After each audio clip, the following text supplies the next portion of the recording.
नमस्कार, आप देख रहे हैं सी न्यूज भारत और मैं हूं आपके साथ ज्योति अरोड़ा। वक्त हो गया है न्यूज बुलेटिन का, जिसमें हम जानेंगे कि कहां कांग्रेस के पदाधिकारियों और कार्यकर्ताओं ने किया प्रदर्शन, कहां टीजीटी की परीक्षा में फर्जी आईडी बनाकर दूसरे के नाम पर परीक्षा दे रहे सॉल्वर गैंग के आरोपियों को पुलिस ने पकड़ा और कहां कानपुर देहात की कौन है आयरन लेडी।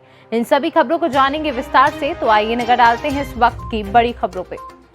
अयोध्या जनपद में कांग्रेस महासचिव प्रियंका गांधी के आह्वान पर उत्तर प्रदेश के प्रत्येक विधानसभा में कांग्रेस के पदाधिकारियों और कार्यकर्ताओं द्वारा प्रदेश की नाकामियों के खिलाफ अपनी आवाज को बुलंद किया गया। कांग्रेस कार्यकर्ताओं ने कांग्रेस नेता शरद शुक्ला की अगुवाई में गुलाबबाड़ी मैदान से चौक तक पदयात्रा निकाली, जहां कांग्रेस नेता शरद शुक्ला ने कहा कि डबल इंजन की केंद्र और राज्य की सरकार ने कई काले कानून, पेट्रोल, डीजल और गैस के दामों से जनता को परेशान करने का काम किया है, जिसके बाद जनता ने इस बार मोदी योगी की सरकार के खिलाफ आवाज उठाना शुरू कर दिया है। युवाओं की बेरोजगारी से लेकर किसान के मुद्दों पर भाजपा सरकार फेल रही है। योगी सरकार की विफलताओं को हम कांग्रेस के लोग जनता के बीच ले जाने का काम कर रहे हैं। आज के हुए धरना प्रदर्शन से सरकार को यह बताना चाहते हैं कि 2022 के विधानसभा चुनाव में प्रदेश की जनता उन्हें उनकी जगह पहुंचाने के लिए प्रतिबद्ध हो रही है। कांग्रेस पार्टी के पदयात्रा के अभियान से किसान, युवाओं, सरकार से त्रस्त जनता को जगाने का काम करेंगे। शरद शुक्ला ने कहा कि जनहित की समस्याओं पर हमेशा से कांग्रेस पार्टी ने अपना पक्ष रखा है और आगे भी रखेंगे। बेरोजगारी को लेकर, महिला उत्पीड़न को लेकर मोदी योगी की सरकार को घेरने के लिए कांग्रेस के सिपाही मैदान में उतर चुके हैं और अब सरकार को यह चेतना जरूर हो गया है कि जनता के हक की आवाज़ और उनके मुद्दे उनसे कोई नहीं छीन सकता। पदयात्रा के दौरान यूथ कांग्रेस के बड़ी संख्या में कांग्रेस जन भी मौजूद रहे। देखिए, हम सबके प्रिय नेता उत्तर प्रदेश कांग्रेस कमेटी की प्रभारी श्रीमती प्रियंका गांधी जी के आह्वान पर आज पूरे उत्तर प्रदेश के अंदर सारी विधानसभाओं के अंदर जो जनहित की समस्याएं हैं, जैसे कि पेट्रोल डीजल की बढ़ती कीमतें, एलपीजी की बढ़ती कीमतें, बेरोजगारी की समस्या है, महिला उत्पीड़न की समस्या है, 3 काले कानून की समस्या है, ये तमाम सारी जनहित की जो समस्याएं हैं उनके खिलाफ आज भारतीय जनता पार्टी के विरुद्ध हमने मोर्चा खोलने का काम किया है। आज ये पदयात्रा पूरे उत्तर प्रदेश की प्रत्येक विधानसभा में 2 दिन का कार्यक्रम रखा गया है। अगस्त क्रांति दिवस के अवसर पर आज अपनी विधानसभा अयोध्या के अंदर हम सब नौजवान साथियों ने मिलकर इस गूंगी बहरी सरकार के विरुद्ध अपनी आवाज़ को बुलंद करने का काम किया है। आज इस यात्रा के माध्यम से हम सरकार को चेतावनी देना चाहते हैं, जिस प्रकार आपने नौजवानों को वादा किया था 2 करोड़ रोजगार का, आपने वादा किया था महिलाओं को सुरक्षा देने का, आपने कृषकों को खुश रखने का वादा किया था, ये तमाम सारे वादा को तोड़ने का काम किया है। इसी वजह से ये तमाम नौजवान जो आज एकत्रित हुआ है, इस वादे के साथ, इस निश्चय के साथ इकट्ठा हुआ है कि आने वाले विधानसभा के चुनाव में आपको नेस्तनाबूद करने का काम ये नौजवान करने वाला है। अयोध्या से सी न्यूज संवाददाता पूर्व पाठक की रिपोर्ट। अयोध्या में टीजीटी की परीक्षा में फर्जी आईडी बनाकर दूसरे के नाम पर परीक्षा दे रहे साल्वर गैंग के एक युवती समेत 6 गिरफ्तार किए गए, जिसका खुलासा एसएसपी ने पुलिस लाइन सभागार में किया। एसएसपी के मुताबिक साल्वर गैंग के 6 लोगों को गिरफ्तार किया गया है, जिनके पास से फर्जी प्रवेश पत्र, आधार कार्ड, वोटर आईडी कार्ड, घटना में प्रयुक्त इनोवा कार एवं एक मोटरसाइकिल बरामद की गई है। वहीं जीटीजी की परीक्षा शहर के आदर्श इंटर कॉलेज में चल रही थी। वहीं इस मामले में आदर्श इंटर कॉलेज के प्रधानाचार्य वीपी सिंह ने कोतवाली नगर में मुकदमा दर्ज कराया था। जनपद में कड़ी सुरक्षा के बीच टीजीटी परीक्षा का आयोजन 2 पाली में किया गया था। प्रथम पाली में जिले के 7 केंद्रों पर परीक्षा हो रही थी। वहीं दूसरी पाली में सामाजिक विज्ञान विषय की परीक्षा 5 केंद्रों पर आयोजित की गई थी। पहली पाली की परीक्षा सकुशल संपन्न हो गई, लेकिन दूसरी पाली में कोतवाली नगर क्षेत्र के आदर्श इंटर कॉलेज में साल्वर गैंग का एक मुन्ना भाई पकड़ा गया। परीक्षा केंद्र पर लवकुश कुमार नामक परीक्षार्थी पंजीकृत था, जबकि उसकी जगह पर कमलेश नाम का युवक परीक्षा दे रहा था। आदर्श इंटर कॉलेज के प्रधानाचार्य वीपी सिंह ने आरोपी कमलेश कुमार के खिलाफ कोतवाली नगर में मुकदमा दर्ज कराया था। मामला गंभीर होने के कारण पुलिस इससे जुड़ी हुई कड़ियों को भी तलाश रही है। एसपी सिटी अयोध्या के निर्देशन में एएसपी पलाश बंसल और थाना कोतवाली नगर की टीम ने एक अत्यंत ही सराहनीय कार्य करते हुए कल जो टीजीटी की परीक्षा थी उससे संबंधित सॉल्वर गैंग को बस्ट किया है। इसमें कुल 6 लोग गिरफ्तार किए गए हैं अब तक। इनसे पूछताछ में और भी हमें क्लू है, हम उस पर आगे काम कर रहे हैं। इनमें इनका अब तक जितनी जानकारी मिली है उसका सरगना कमल भी शामिल है। इसमें जो अभियुक्त हैं वो जनपद जौनपुर, प्रयागराज, भदोही और अयोध्या से संबंधित हैं।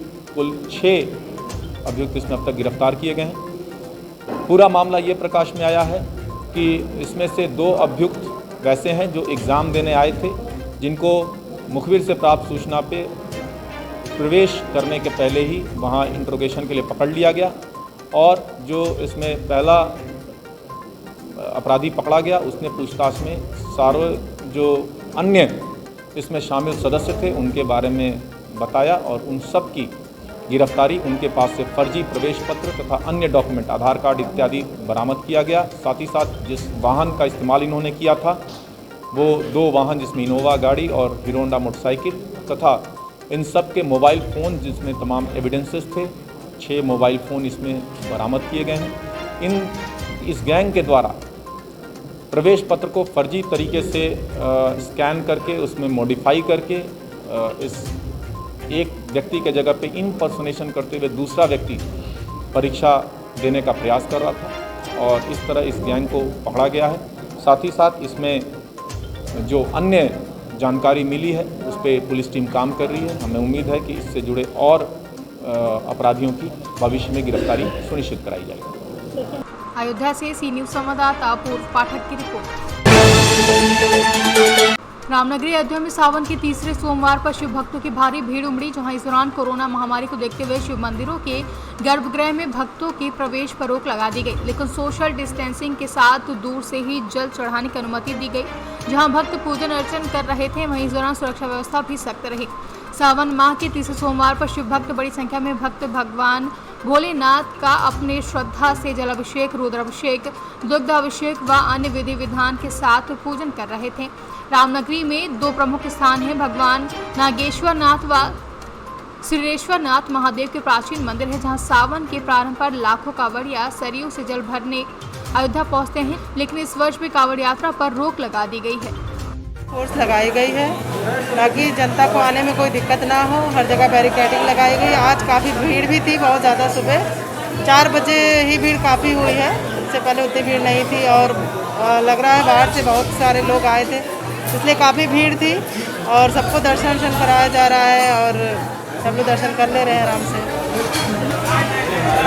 महिलाओं की सुरक्षा के लिए महिलाएं लगी हुई हैं, यहाँ अंदर में लगी हुई हैं ताकि कोई चैन स्केचिंग वगैरह ना हो, उनको ध्यान से देखा जा रहा है। लेकिन भीड़ काफ़ी बहुत ज़्यादा भीड़ है और उसी हिसाब से हम लोग कर रहे हैं, सभी लगे हैं।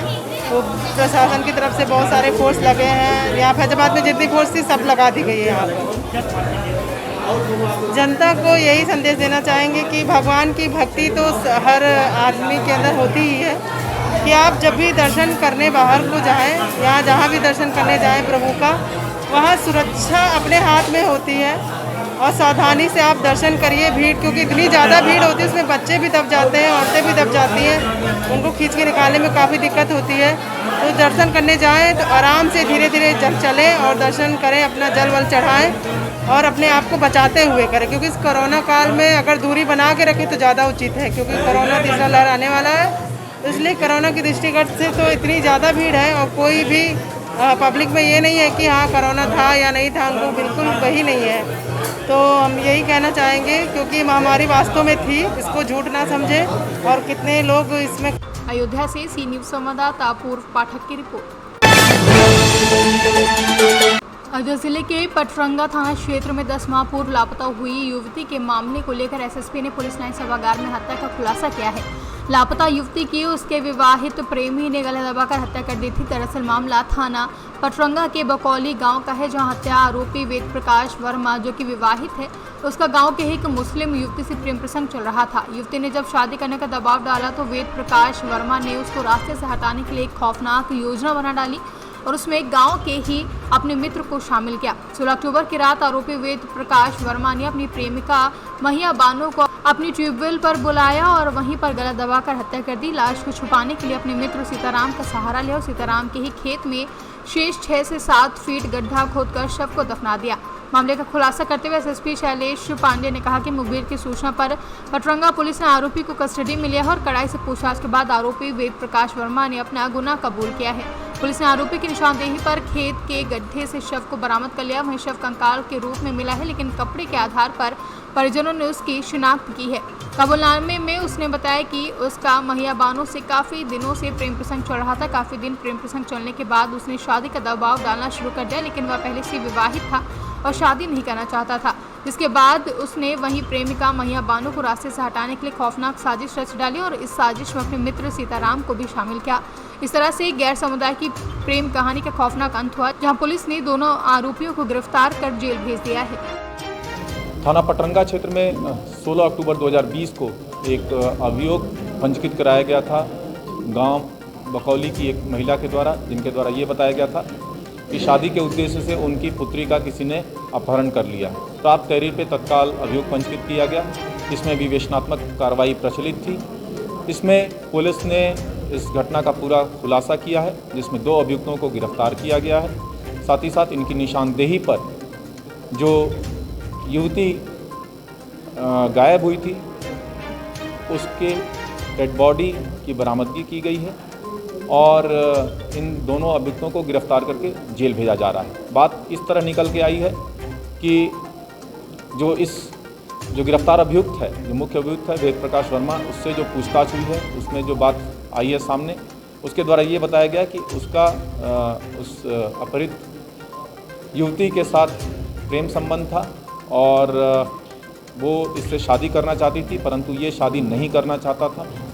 पूर्व से ही ये अभियुक्त वेद प्रकाश शादीशुदा था, इसलिए वो शादी से मना कर रहा था और इसी से मोटिवेट होकर उसने युवती को बाहर बुलाया और अपने दूसरे साथी सीताराम, जो कि उसी गांव का रहने वाला है, उसकी मदद से उसकी गला दबा के हत्या की तथा सीताराम के ही ज़मीन पर उसको गड्ढा खोद के गाड़ दिया तथा वहाँ पे उसको जुतवा दिया गया था, उस जगह को जुतवा दिया गया था जिससे कि किसी को शक न हो। मुखबिर अयोध्या से सी न्यूज़ संवाददाता पूर्व पाठक की रिपोर्ट। एक तरफ जनपद में यमुना का जलस्तर लगातार बढ़ने से गरीबों के आशाएं पानी में बह गए, वहीं शासन के आदेश पर iron lady SDM Deepali Bhargav बाढ़ क्षेत्रों का लगातार निरीक्षण कर अपने हाथों से राहत सामग्री बांटते हुए सावधानी बरतने की अपील भी कर रही हैं। पूरा मामला जनपद कानपुर देहात भोगनीपुर तहसील क्षेत्र के बाढ़ क्षेत्र गाँव का है, जहाँ यमुना का जलस्तर बढ़ने से लगातार पानी का जल भराव घरों में लगातार बढ़ रहा है, जिसके कारण लोगों का जीवन अस्त व्यस्त हो गया। वहीं शासन के आदेश पर iron lady SDM Bhoganipur Deepali Bhargav अपने कर्मचारियों के साथ बाढ़ क्षेत्र से परेशान गांव का निरीक्षण करते हुए गरीबों को अपने हाथों से राहत सामग्री बांटने में लगी हुई है। वहीं महिला एसडीएम द्वारा इस तत्परता के साथ बांटी जा रही राहत सामग्री पाकर गांव की महिलाओं के चेहरे खुशी से खिल उठे हैं। वहीं दूसरी ओर राहत सामग्री देते हुए उन्होंने महिलाओं से अपील की है कि वह अपने बच्चों को लेकर सावधान रहें। पूरे गांव में चारों तरफ पानी ही पानी है, ऐसी विषम परिस्थितियों में सावधान रहें और अपना बचाव करें। आप लगातार इन वीडियो में देख सकते हैं कि किस तरीके से दीपाली भार्गव, जो कि आयरन लेडी के नाम से भोगनीपुर क्षेत्र में जानी जाती हैं, उनके द्वारा बाढ़ पीड़ितों को किस तरीके से अपने हाथों से राशन दिया जा रहा है। कानपुर देहात से सी न्यूज़ संवाददाता मनोज कुमार के साथ विनोद कुमार निषाद की रिपोर्ट।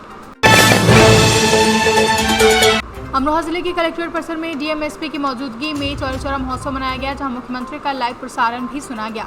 बता दें, मुख्यमंत्री योगी आदित्यनाथ राजनीतिक क्षेत्र गोरखपुर जनपद के ऐतिहासिक स्थल चौरी चौरा में 4 फरवरी 1922 को हुए जन आंदोलन के दौरान अंग्रेजी हुकूमत के पुलिस कर्मियों को गोलियों का शिकार हुए क्रांतिकारियों को याद करते हुए उनकी शहादत को कभी ना भुलाने के लिए प्रधानमंत्री नरेंद्र मोदी, मुख्यमंत्री योगी आदित्यनाथ के द्वारा चौरी चौरा उत्सव की शुरुआत की गई, ताकि आम इंसानों को शहीदों की याद हमेशा बनी रहे। अमरोहा से सी न्यूज़ संवाददाता गौरव श्रीमाली की रिपोर्ट। कांकेर विश्व आदिवासी दिवस के दिन आज कांकेर में जन सैलाब नजर आया, जहां जिला मुख्यालय में हजारों की संख्या में आदिवासी एकत्रित हुए, जहां 2 किलोमीटर लंबी रैली निकालकर आदिवासी दिवस मनाया गया। कांकेर के गोडवाना भवन से रैली निकालकर कांकेर मेला भाटा तक समापन किया गया। इस दौरान सर्व आदिवासी समाज के नेता सोहन पोटाई सहित कई दिग्गज आदिवासी नेता मौजूद रहे। वहीं गांव-गांव से आए आदिवासियों ने मांदर रेला की थाप नाचते झूमते रैली निकाली।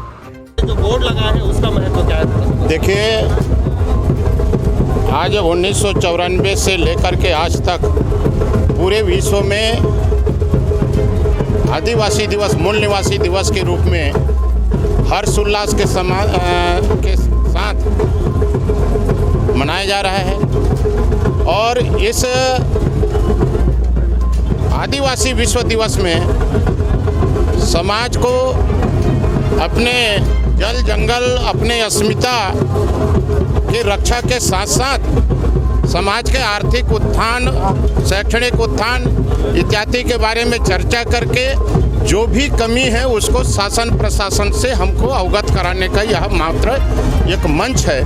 और इसके माध्यम से सारे लोग, जहां छत्तीसगढ़ में 42 जनजाति हैं और 42 जनजाति एक स्वर में आज का दिन को माने एक महापर्व के रूप में जो मनाया जाता है, एक विरासत में हमको संयुक्त राष्ट्र संघ ने दिया है। और आज यहाँ पर 9 सूत्री जो मांग है, सिलगेर मामला है, पदोन्नत पर आरक्षण का मामला है, फर्जी जाति प्रमाण पत्र लेकर नौकरी करने वाला का मामला है, आर्थिक रूप से जो है हम लोगों को जो 2,25,000 रुपये का आय सीमा जो निर्धारित किया है उसको समाप्त करने की बात है।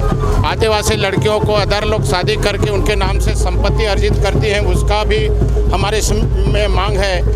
जहाँ तक खनिज के नाम को लेकर के आदिवासियों की ज़मीन को अधिकृत किया जाता है, उसके स्थान पर आदिवासी के ज़मीन को लीज पर लेकर उन्हें जो है शेयर होल्डर बनाया जाए।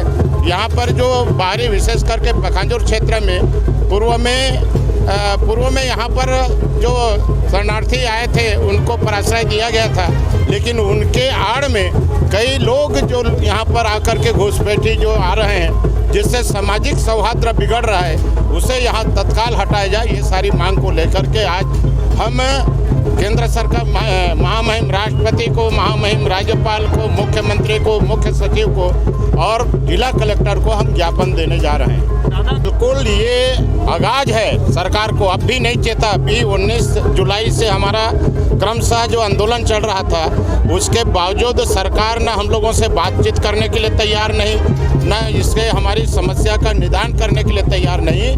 इसलिए 2023 का ये आगाज है और आने वाले समय में यहाँ सर्व आदिवासी समाज आदिवासी मुख्यमंत्री बनाएगी, ऐसा संकल्प लेने वाले।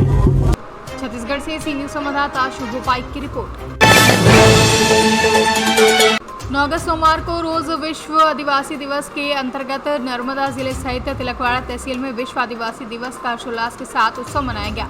तिलकवाड़ा तहसील के आदिवासी आगेवान बड़ी संख्या में उपस्थित रहकर ढोल नगाड़ों के साथ अपनी आदिवासी संस्कृति के मुताबिक उत्सव मनाते हुए आने वाली पीढ़ी के युवाओं को जागरूक किया गया। वहीं विश्व आदिवासी दिवस के अंतर्गत तिलकवाड़ा तहसील के आदिवासी लोग परंपरागत वस्त्र व शास्त्रों के साथ रैली निकालते हुए देवालिया चौकड़ी से निकलकर तिलकवाड़ा नगर में आते हुए मणि नागेश्वर मंदिर के ब्रिज के पास रैली संपन्न की गई थी, जहां तिलकवाड़ा नगर के सरपंच अरुण भाई तड़वी और सरपंच संघ के अग्रणी अनिल वसावा की आगेवानी में भव्य रैली का आयोजन किया गया। हर्षोल्लास के साथ विश्व आदिवासी दिवस को मनाया गया है।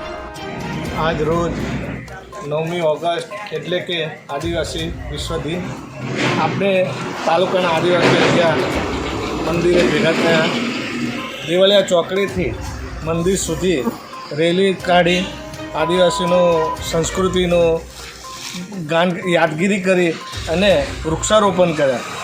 આ સમયમાં અત્યારે એટલા બધા વૃક્ષો કપાઈ ગયેલ હોવા છતાં આપણને એટલી બધી તકલીફ પડે છે વૃક્ષો કપાવાના કારણે। તો આદિવાસી સમાજ આજે એક સમૂહ થઈને વિશ્વ આદિવાસી દિન ઉજવ્યો અને વૃક્ષારોપણ કરેલું છે। એ જય હિન્દ જય ભારત। હવે આજના દિવસે 9મી ઓગસ્ટ આદિવાસી પરંપરા અને આજે અમારા આદિવાસી ગર્વદિન અમારા વડીલો અને અમારા બિન રાષ્ટ્રીય નથી આદિવાસી પ્રમાણે અમે આજે તિલકવાડા તાલુકામાં અને દેવલિયાથી માંડીને આજે આદિવાસી દિન ગર્વદિન અમે ઉજવ્યો છે। પણ પરંતુ જ્યાં સુધી અમારા દેશના બંધારણો થયા, 5મી સૂચિ જાતિની અંદર જ્યારે કાયદાના બંધારણો થયા, આદિવાસીઓ માટે જળ, જંગલ, જમીન અને પાણી, જ્યારે મતલબ અમને એવું પણ સૂચવા મળ્યું છે કે જ્યારે મતલબ 50 વર્ષથી દેશ આઝાદ આદિવાસીનું થવામાં આવ્યું છે, ત્યાં સુધી કોઈ પણ એવા કોઈક રાષ્ટ્રીય રીતે કંઈક આદિવાસીના દિનો અને આજે ગર્વ દિનો ઉજવવા આવતા નહોતા। પણ ખરેખર કે આદિવાસીઓનો પણ એવી લોકોને ખબર પડી ને નેતા લોકોને પણ ખબર પડી તો આદિવાસીના દિનના ગરબા દિને આજે પણ સીએમ કેવડિયા પણ આવવામાં આવ્યા છે ને આદિવાસીના મિનતે કે દિન પણ ઉજવી રહ્યા છે પણ અમારી બંધારણના કાયદાના સુપ્રીમ કોર્ટના કાયદાના બંધારણની રીતે અને આદિવાસી માટે લડનારા જેવા નેતાઓ બિરસા મુંડા, ખોજા નાઈક, સરદારબેન ફૂલે એવા જેટલા અમારા આદિવાસીઓના નેતાઓ હતા એ અમારા દેશ આઝાદ કરવામાં આવ્યું છે જે અમારો પ્રશ્નો છે જળ, જંગલ, જમીન એ અમારા આદિવાસીની 5મી સૂચિમાં બતાવવામાં આવ્યું છે પંચાયત પણ અમારા આદિવાસીના આના કબજામાં થવી જોઈએ એવી સુપ્રીમ કોર્ટની બંધારણ છે અને અમારા બચાવ અમારો છે જળ ને જંગલ ને જમીન એ અમારા પરમ રૂઢી છે એ રૂઢીને અમે આજ બી સુધી અમે ભૂલવાના નથી ને આવનારા સમય આદિવાસી પણ આ લોકો જાગૃત થયા છે આદિવાસી આવનારા સમય પર અમે ગર્વ દિન ઉજવશું. આજે